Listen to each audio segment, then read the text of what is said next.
Jelaskan dari awal sampai akhir karena saya itu dulu menjadi bagian dari Orde Baru. Nah, begitu ya. Begitu saya harus ngaku ya. Walaupun saya selanjutnya menjadi perwira tinggi di era reformasi ya. Begini. Pangkat waktu zaman Orde Baru itu ada 5 macam. 1 pangkat aktif, 2 pangkat tituler, dan 3 pangkat lokal, 4 pangkat politik, dan 5 pangkat kehormatan. Ya, yang pangkat politik itu ada.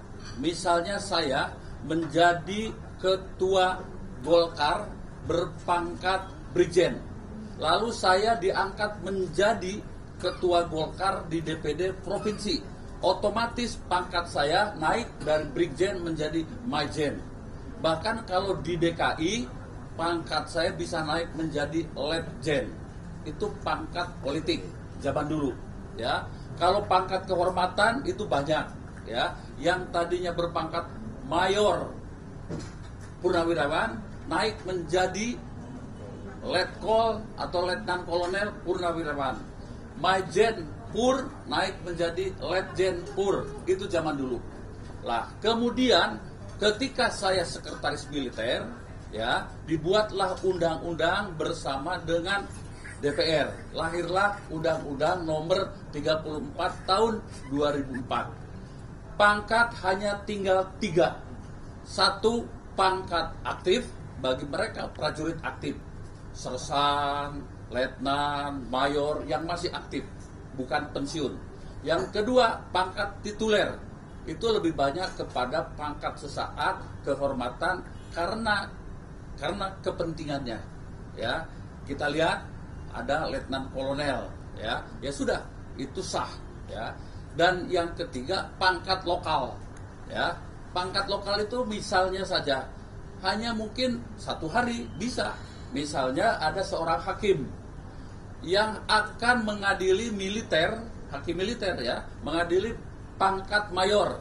Dia hakimnya kapten, dia bisa dinaikkan menjadi mayor atau jadi letnan kolonel supaya terdakwanya lebih rendah dari hakim. Oke, ya. Hanya itu saja menurut Undang-Undang Nomor 34 2004 sehingga tidak dikenal pangkat kehormatan. Oke, sekarang tahun 2009 dibuatlah ya Undang-Undang Nomor 20 ya, Nomor 20 tahun 2009 ya.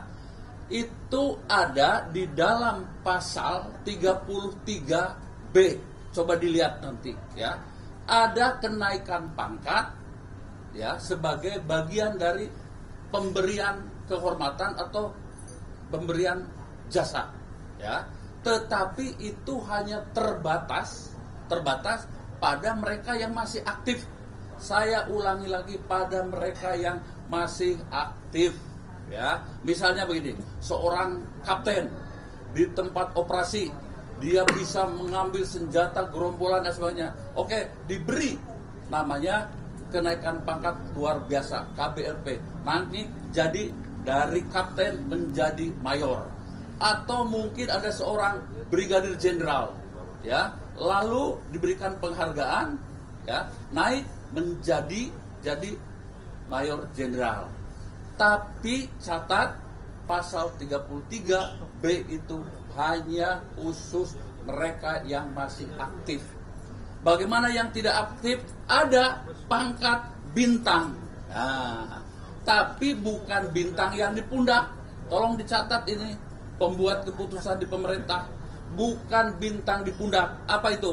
Ada dalam pasal 7 itu 1 ya, bintang Republik Indonesia. Itu sebutannya bintang Republik Indonesia. Itu berupa tanda jasa ya. Bintang Mahaputra, bintang Sakti ya, bintang Bayangkara dan lain sebagainya. Disebut bintang. Sekali lagi, jangan keliru bahwa bintang itu bukan bintang yang di pundak, tetapi bintang tanda jasa dan kehormatan.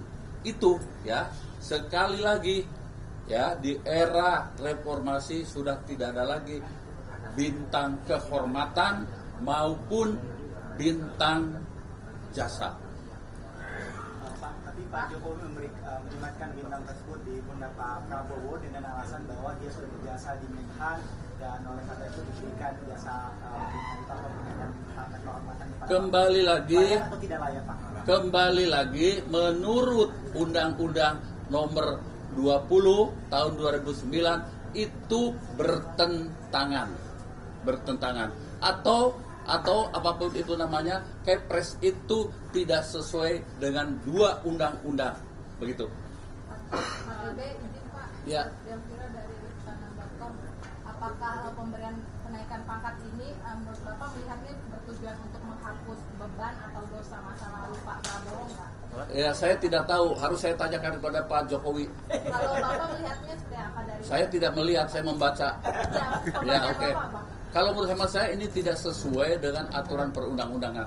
Kalau toh, ya, kebetulan saya ajudannya Pak Habibie. Ya, ketika Pak Prabowo itu diberhentikan sebagai prajurit TNI, seorang perwira tinggi itu ya diberhentikan dengan Kepres.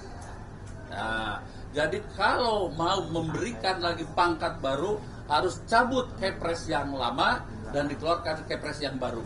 Jadi tidak serta-merta lalu membuat aturan baru. Jadi semua aturan di Republik ini tolong sesuaikan dengan aturan perundang-undangan yang dibuat baik oleh pemerintah maupun oleh DPR yang mewakili rakyat. Jelas ya?